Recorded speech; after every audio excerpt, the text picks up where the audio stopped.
Hello students, मैं शिव वर्मा एक बार पुनः आप सभी विद्यार्थियों का बालाजी लर्निंग कोचिंग के इस नए वीडियो में हार्दिक स्वागत करता हूं। स्टूडेंट्स, क्लास 12 की फिजिक्स विषय के अंतर्गत किरचॉफ के नियम तथा वैद्युत परिपथ नामक चैप्टर में हम मीटर सेट के बाद आज पढ़ेंगे विभवमापी को। विभवमापी क्या होता है ये आप लोगों को हम पहले बताएंगे। विभवमापी का सिद्धांत क्या है ये बताएंगे। विभवमापी की संरचना क्या होती है, इसके कार्य सिद्धांत को भी मैं यहाँ पर समझाऊंगा। ये जो विभवमापी वाला क्वेश्चन है ये आपके बोर्ड एग्जाम की दृष्टि से और प्रयोगात्मक परीक्षा की दृष्टि से बहुत ज़्यादा इंपॉर्टेंट है। बोर्ड एग्जाम में ये प्रश्न इस तरीके से अभी तक पूछा गया है कि विभवमापी का सिद्धांत एवं संरचना का वर्णन कीजिए और साथ ही में ये बताइए कि विभवमापी की सुग्राह्यता को हम किस प्रकार बढ़ा सकते हैं। तो सारी बात यहाँ पर हम डिस्कस करेंगे और वादा करते हैं आप सभी लोगों से कि इस क्लास को देखने के बाद आपको किसी अन्य क्लास को देखने की जरूरत नहीं पड़ेगी। वाइबा में अगर एग्जामिनर आपसे कोई भी क्वेश्चन इससे संबंधित पूछता है तो आप तुरंत बता ले जाओगे, ये मेरा आप सभी से वादा है, ठीक है। और ये क्वेश्चन आपको बहुत सरल लगने वाला है, बस आप पूरे वीडियो को यहाँ पर ध्यान से देखिएगा। तो यहाँ पर सबसे पहले आपको हम बता देते हैं कि विभवमापी होता क्या है, विभवमापी के द्वारा क्या किया जाता है।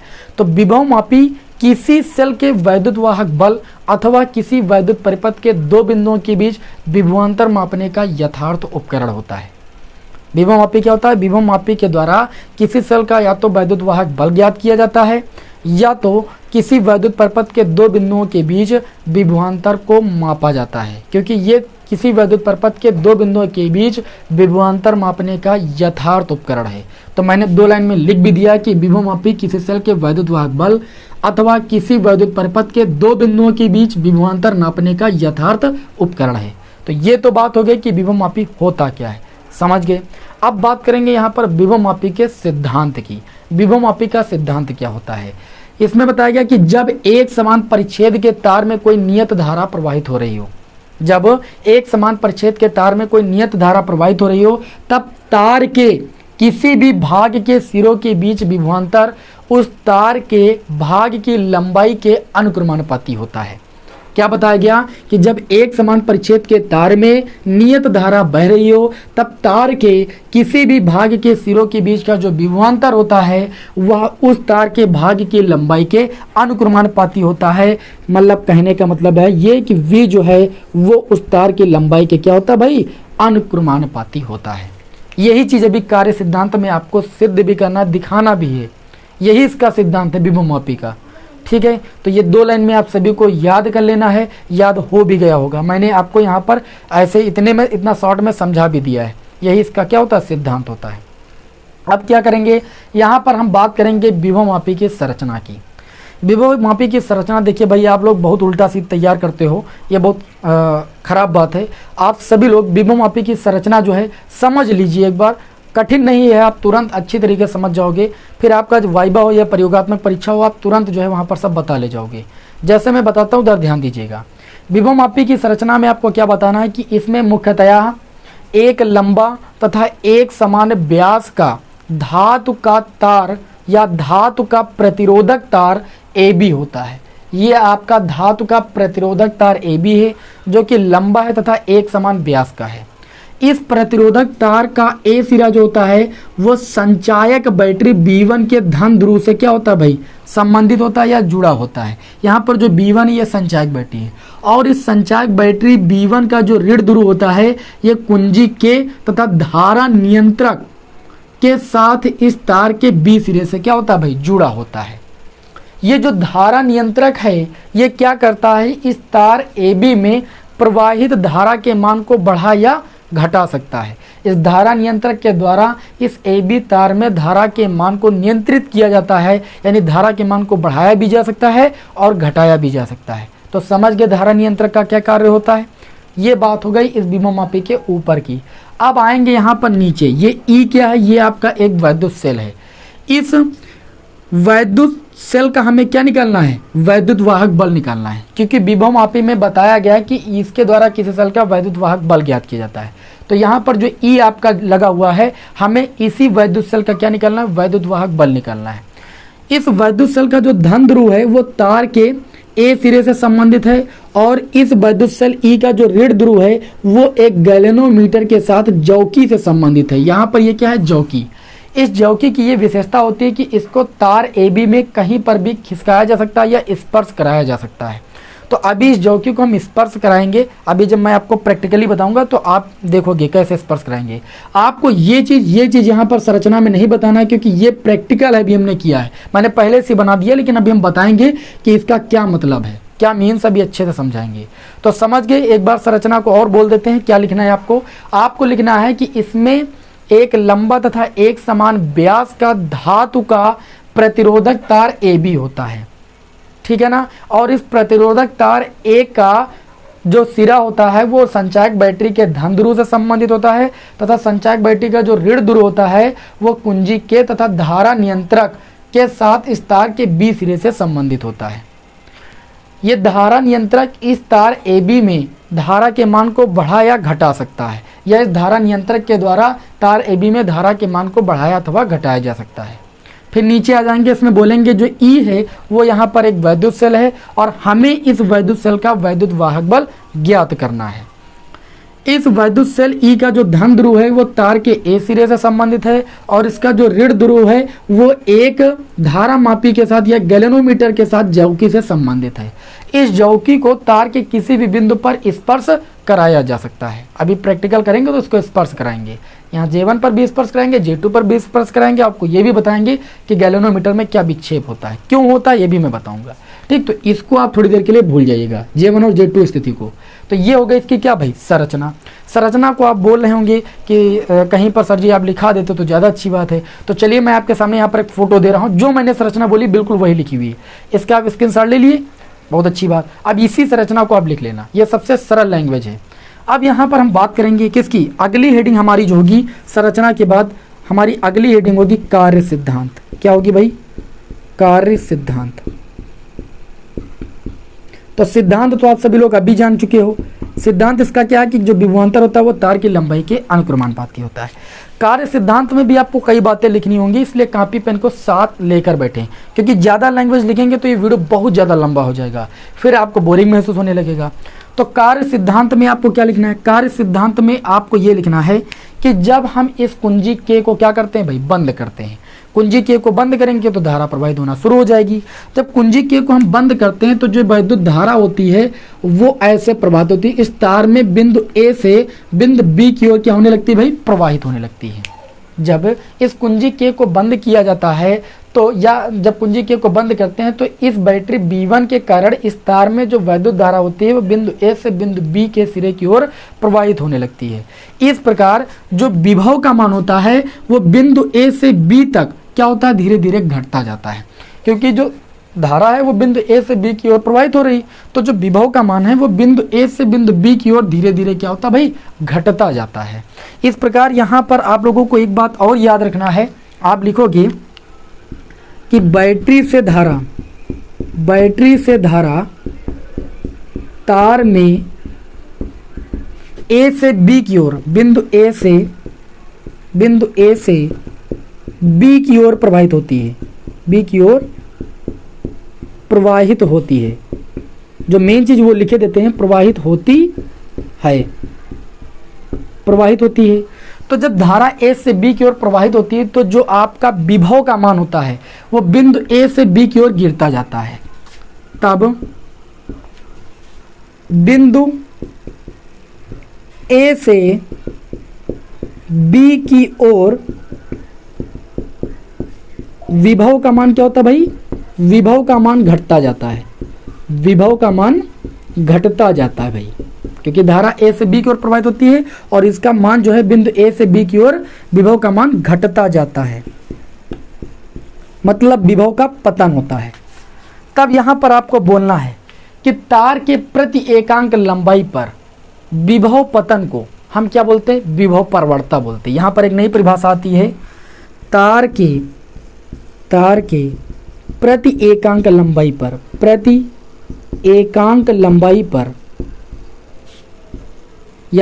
एकांक लंबाई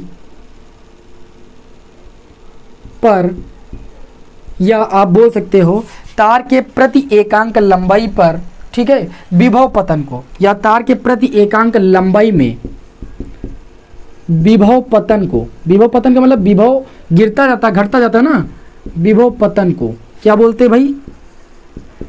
विभव प्रवणता कहते हैं। विभव प्रवणता कहते हैं। इसे किस अक्षर से प्रदर्शित करते हैं? विभव प्रवणता को के से प्रदर्शित करते हैं। के से प्रदर्शित करते हैं। ये परिभाषा अलग से भी पूछी जाती है, प्रदर्शित करते हैं। ठीक है, आपको याद रखना है कि विभव प्रवणता को किससे प्रदर्शित करते हैं? के से प्रदर्शित करते हैं। इसको यहाँ पर थोड़ा सा रब कर देते हैं। और विभव प्रवणता के बारे में आप जान लीजिए क्या होता है भाई। ठीक है, और भी जान लीजिए। विभव प्रवणता को के से प्रदर्शित करते हैं। के बराबर आपका होता है, क्या होता है? V अपान में L। के बराबर क्या होता है? V अपान L। के क्या है? यहाँ पर विभव प्रवणता है। V क्या है? विभव है। L क्या है? लंबाई। तो एकांक लंबाई में विभव पतन को क्या बोलते हैं भाई? विभव प्रवणता बोलते हैं। तार की प्रति एकांक लंबाई में, L को एक मान लें तो फिजिक्स की भाषा में एक को एकांक पढ़ते हैं, तो तार की प्रति एकांक लंबाई में विभव पतन को क्या बोलते हैं भाई? विभव प्रवणता बोलते हैं। विभव प्रवणता को के से प्रदर्शित करते हैं। तो ये याद रहेगा। ठीक है, ओके, याद रहेगा। अब चलिए यहाँ पर आप लोगों को हम प्रैक्टिकली समझाते हैं कि आप इसका प्रैक्टिकल कैसे करते हो।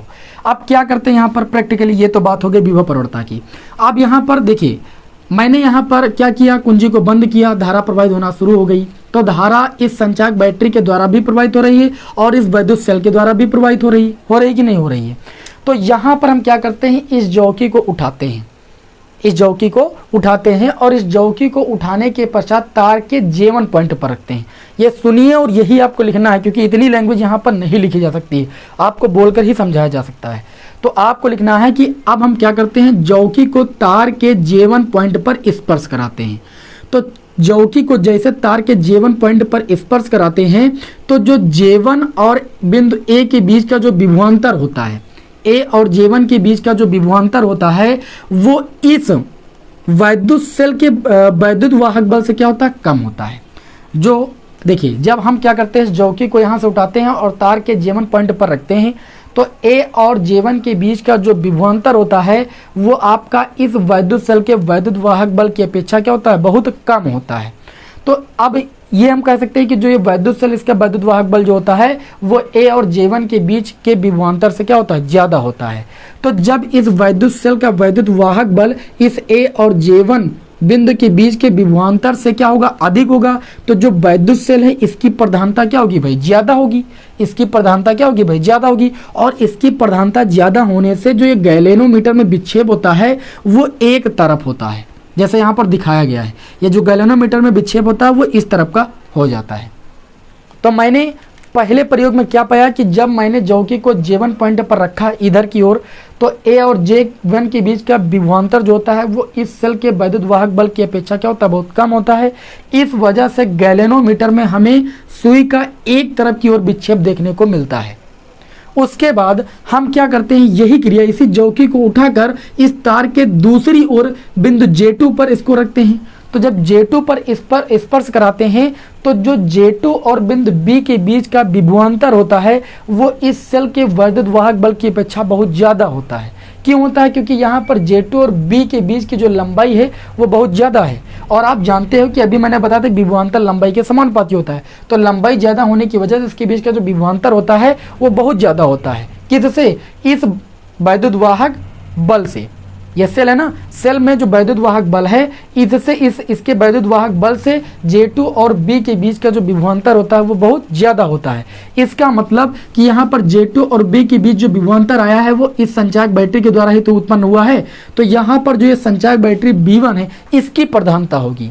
इसकी प्रधानता क्या होगी? ज़्यादा होगी। और इसकी प्रधानता ज़्यादा होने की वजह से, इसकी प्रधानता ज़्यादा होने की वजह से, जैसे यहाँ पर क्या हुआ था? A और J1 की प्रधानता कम थी, इसकी प्रधानता ज़्यादा थी, तो ये सुई इधर की ओर विक्षेपित हो गई। अब J2 और B की बीच विभवांतर जो है वो सेल के वैद्युत वाहक बल से ज़्यादा है, तो इसकी प्रधानता ज़्यादा होने से मुझे गैलेनोमीटर में क्या होता है? सुई की स्थिति जो है वो बिल्कुल इसकी स्थिति के विपरीत डायरेक्शन में देखने को मिलती है। तो गैलेनोमीटर में सुई का विक्षेप जो होता है वो इस डायरेक्शन में होता है, जबकि इस स्थिति में ऐसे हुआ था गैलेनोमीटर में विक्षेप। ठीक। तो मैंने ये देखा इन दोनों स्थितियों से मुझे एक बात तो स्पष्ट हो गई। कैसी बात स्पष्ट हो गई? ये बात स्पष्ट हो गई कि अगर इस जौकी को इन J1 और J2 पॉइंट के बीच में कहीं पर हम स्पर्श कराएं, हालांकि एक बार में तो आप नहीं पता लगा पाओगे, लेकिन जैसे आप इस जौकी को इन दोनों के बीच में कहीं पर स्पर्श कराओगे तो एक स्थिति आपको जरूर देखने को मिलेगी। हालांकि एक दो बार प्रैक्टिकली करोगे तो हो सकता है कि इसमें शून्य विक्षेप की स्थिति ना मिले, लेकिन किसी ऐसे पॉइंट पर जो कि J1 और J2 का मध्य बिंदु होगा, उस पॉइंट पर इस गैलेनोमीटर में आपको शून्य विक्षेप की स्थिति देखने को मिलेगी, 100% देखने को मिलेगी। तो आप कहोगे, क्या कहोगे कि J1 और J2 के बीच एक पॉइंट J ऐसा अवश्य है, यहां पर स्पष्ट हो गया है, जिस पर हमें गैलेनोमीटर में शून्य विक्षेप की स्थिति देखने को मिलेगी। और जब हमें शून्य विक्षेप की स्थिति मिल जाता है, क्या लिखेंगे? शून्य विक्षेप की स्थिति में, वो आप ऊपर लिख लेना, ठीक है, हमारे पास ज्यादा जगह नहीं।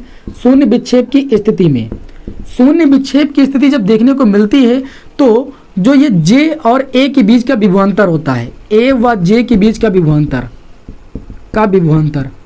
वो किसके बराबर होता है? विभवांतर वो इस सेल के वैद्युत वाहक बल के बराबर होता है। सेल के वैद्युत वाहक बल के बराबर होता है। वैद्युत वाहक बल के क्या होता है भाई? बराबर होता है। देखिए इस स्थिति में क्या होता है? इस स्थिति में सेल का वैद्युत वाहक बल जो होता है A और J1 के बीच के विभवांतर से ज्यादा होता है। इस स्थिति में क्या होता है? J2 और B के बीच का जो विभवांतर होता है वो सेल के वैद्युत वाहक बल से ज्यादा होता है, इसलिए से इधर की ओर विक्षेपित होती है। तो ये बात निश्चित है कि इन दोनों बिंदुओं के बीच में एक ऐसा बिंदु अवश्य होगा जहां पर हमें गैलेनोमीटर में शून्य विक्षेप स्थिति देखने को मिलेगी। और शून्य विक्षेप की स्थिति में A व G के बीच का जो विभवांतर होता है वो जो होता है सेल के वैद्युत वाहक बल के बराबर होता है। ये चीज आपको याद रखना है। तो यहां पर अब आपको क्या लिखना है? आपको लिखना है कि माना, नई लाइन में लिखना है, माना इस तार AB में I धारा प्रवाहित हो रही है, ठीक है। तो यहां पर हम ये मान के चलेंगे, माना तार A व J के बीच की लंबाई कितनी है? L सेंटीमीटर है, तथा A व J के बीच का विभवांतर, A व J के बीच का विभवांतर, A व J के बीच का विभवांतर क्यों निकालें? क्योंकि A व J के स्थिति ही ऐसी है जिसमें शून्य विक्षेप की स्थिति देखने को हमें मिल रही है, तथा A व G के बीच विभवांतर क्या हो भाई? विभवांतर V हो तो क्या निकालेंगे भाई यहां पर? तो निकालेंगे विभव परवर्ता। क्या निकालेंगे भाई? तो विभव परवर्ता को किससे प्रदर्शित करते हैं? K से। विभव परवर्ता के बराबर क्या होता है? मैंने अभी आपको बताया, विभव V और बटे में तार की लंबाई L। यहाँ पर तार की लंबाई कितनी मानी आपने? L सेंटीमीटर मानी। कैंची गुणा करोगे तो यहाँ से आपको देखिए, कैंची गुणा करोगे इसके नीचे तो V बराबर आपको कितना मिल जाएगा? K इंटू में L। कितना मिल गया? K इंटू में L। आप जानते हो तथा जब शून्य विक्षेप की स्थिति होती है, कौन सी स्थिति होती है भाई? शून्य विक्षेप की स्थिति हो तो E किसके बराबर होता है? विभवांतर जो होता है उन दोनों बिंदुओं के बीच वो सेल के वैद्युत वाहक बल E के बराबर होता है। तब आप यहां पर देख सकते हो V का मान कितना है? KL। तो यहां से E जो हो जाएगा वो V के बराबर हो जाएगा, और V का मान किसके बराबर है? KL के बराबर। यहाँ पर आपको देखने को मिला कि जो सेल का वैद्युत वाहक बल E है वो किसके बराबर हो गया? KL के बराबर हो गया। या V का मान किसके बराबर हो गया? KL के बराबर हो गया। तो V बराबर आपको यहाँ पर मिला KL। अगर यदि K एक क्या हो भाई? नियतांक हो तो आपको देखने को मिलेगा कि V जो है वो समानुपाती है वो तार की लंबाई के। V आपका किसके समानुपाती मिला? तार की लंबाई के। और यही क्या था? विभवमापी का सिद्धांत था कि उस भाग की लंबाई के अनुक्रमानुपाती होता है जब हमें किसी तार के सिरों के बीच का विभवांतर, ठीक है, तार के सिरों के बीच का जो विभवांतर होता है वो उस तार के भाग की लंबाई के अनुक्रमानुपाती होता है। तो A व J के सिरों के बीच का विभवांतर आपने V माना था और A व J के बीच की लंबाई कितनी मानी थी? L मानी थी। तो आप देख सकते हो कि V किसके समानुपाती हो गया? तार के लंबाई के। ठीक है, लिख देना, यही विभवमापी का सिद्धांत है। यही विभवमापी का क्या है भाई? सिद्धांत है। फिलहाल मैंने आप लोगों को एक एक बात अच्छी तरीके से एक्सप्लेन कर दी। यहाँ पर आपको कोई भी प्रकार की दिक्कत नहीं होनी चाहिए। सबसे सरल लैंग्वेज में मैंने विभव मापी के बारे में आपको यहाँ पर समझा दिया है, एक्सप्लेन भी कर दिया है।